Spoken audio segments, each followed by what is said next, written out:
Assalamualaikum warahmatullahi wabarakatuh. Perkenalkan, nama saya Alivia Hairunisa. Saya jurusan PKK Pendidikan Kesejahteraan Keluarga kelas 03 dari Fakultas Teknik. Di sini saya akan membuat video untuk memenuhi tugas dari mata kuliah Pendidikan Kewarganegaraan. Baiklah, saya akan menjelaskan beberapa materi yang ada di atas. Materi pertama, konsep dan urgensi identitas nasional. Konsep dan urgensi identitas nasional ini dapat dilihat dari berbagai aspek. Yang pertama, menelusuri konsep dan urgensi identitas nasional. Identitas nasional dibentuk dari dua kata, yaitu identitas dan nasional. Identitas berasal dari bahasa Inggris, yaitu identity, yang secara harfiah berarti jati diri, ciri-ciri, atau tanda-tanda yang melekat pada sesuatu atau seseorang yang mampu membedakan satu yang lainnya. Sedangkan istilah nasional menunjuk pada kelompok-kelompok. Aspek yang kedua, banyak orang yang bertanya-tanya tentang alasan mengapa identitas nasional diperlukan. Identitas nasional diperlukan karena identitas nasional berfungsi sebagai landasan negara, pembeda negara, dan untuk mempersatu negara. Aspek yang ketiga mengenali sumber historis, sosiologis, dan politis tentang identitas nasional Indonesia. Secara historis, identitas nasional Indonesia ditandai ketika munculnya kesadaran rakyat Indonesia sebagai bangsa yang dijajah oleh bangsa asing pada tahun 1908 yang dikenal sebagai masa kebangkitan nasional. Selanjutnya, secara sosiologis, identitas nasional telah terbentuk dalam proses interaksi, komunikasi, dan persinggungan budaya. Baik secara ilmiah melalui perjalanan panjang Indonesia merdeka maupun melalui pembentuk intensif pasca kemerdekaan. Selanjutnya, secara politis, bentuk identitas nasional Indonesia menjadi perinci atau pembangun jati diri bangsa yang meliputi bendera negara, sang merah putih, bangsa Indonesia sebagai bahasa nasional atau bahasa negara, lambang Garuda Pancasila, dan lagu Indonesia Raya.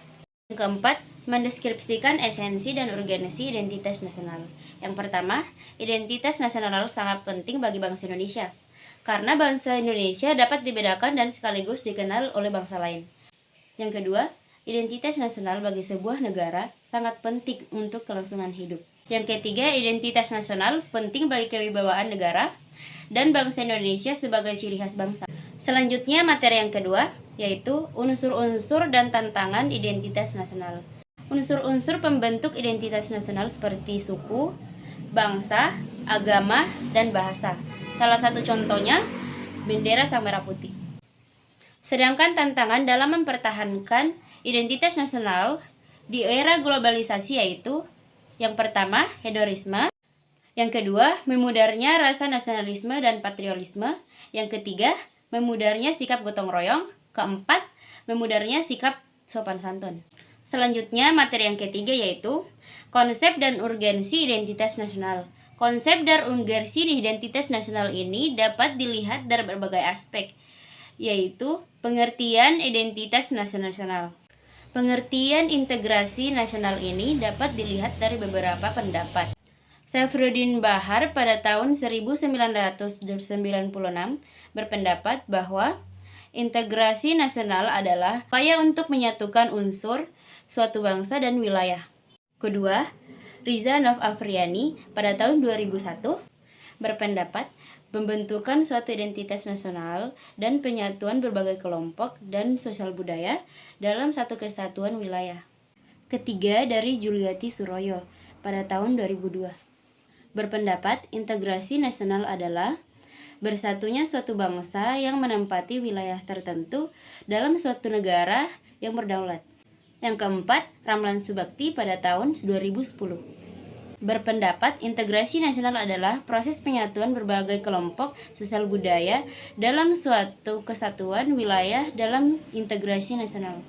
Aspek kedua yaitu jenis integrasi nasional.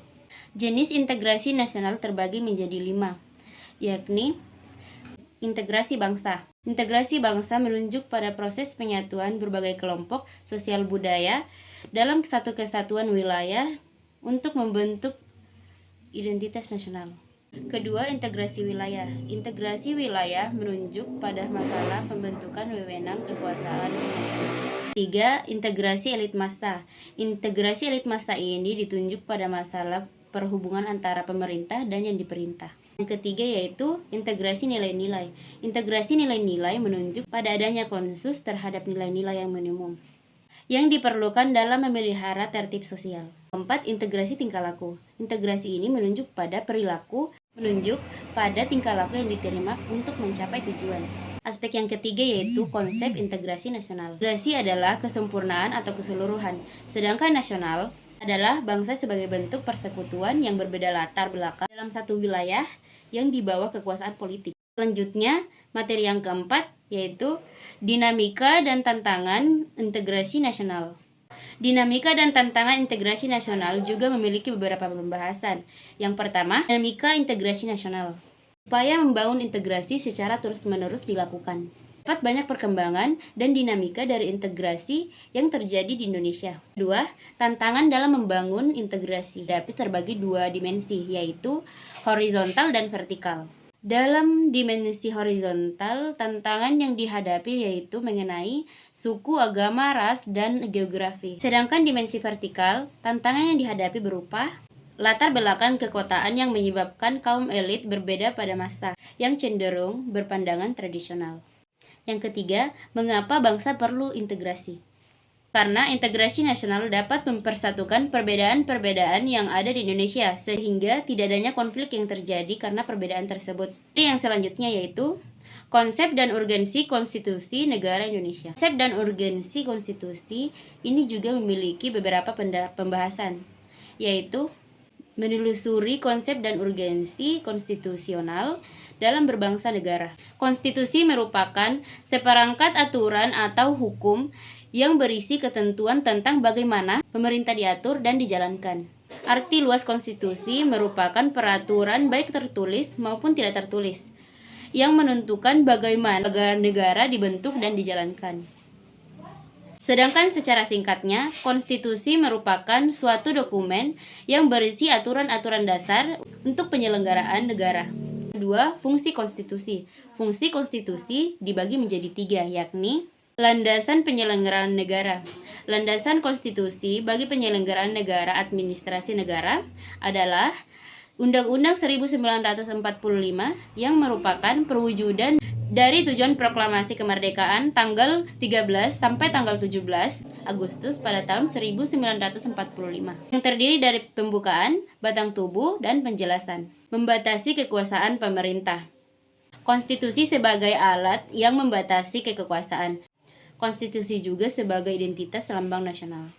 Menjamin hak asasi warga negara. Saat amandemen, Undang-Undang 1945 telah cukup memadai. Yang ketiga, secara historis, sosiologis, dan politik konstitusi. Secara historis, perjuangan dan penegakan hak-hak dasar manusia berujung pada menyusun konstitusi negara. Secara sosiologis, konstitusi menjamin hak-hak dasar warga negara. Secara politik, undang-undang membatasi dan mengendalikan kekuasaan politik. Dari keenam, dinamika konstitusi negara Republik Indonesia. Undang-Undang Negara Republik Indonesia 1945 pada masa kemerdekaan, masa berlakunya 18 Agustus 1945 sampai dengan Agustus 1950. Dengan catatan mulai dari 27 Desember 1949 sampai dengan 17 Agustus hanya berlaku di wilayah Republik Indonesia proklamasi. Konstitusi Republik Indonesia Serikat 1949 masa berlaku 27 Desember 1949 sampai dengan 17 Agustus 1950. Undang-Undang Dasar 1950 masa berlakunya adalah 17 Agustus sampai 5 Juli 1959. Undang-Undang Negara Republik Indonesia pada tahun 1945 pada masa Orde Lama berlaku pada 5 Juli 1959 sampai dengan 1965. Undang-Undang Negara Republik Indonesia pada tahun 1945 pada masa Orde Baru berlaku pada 1966 sehingga pada 1998.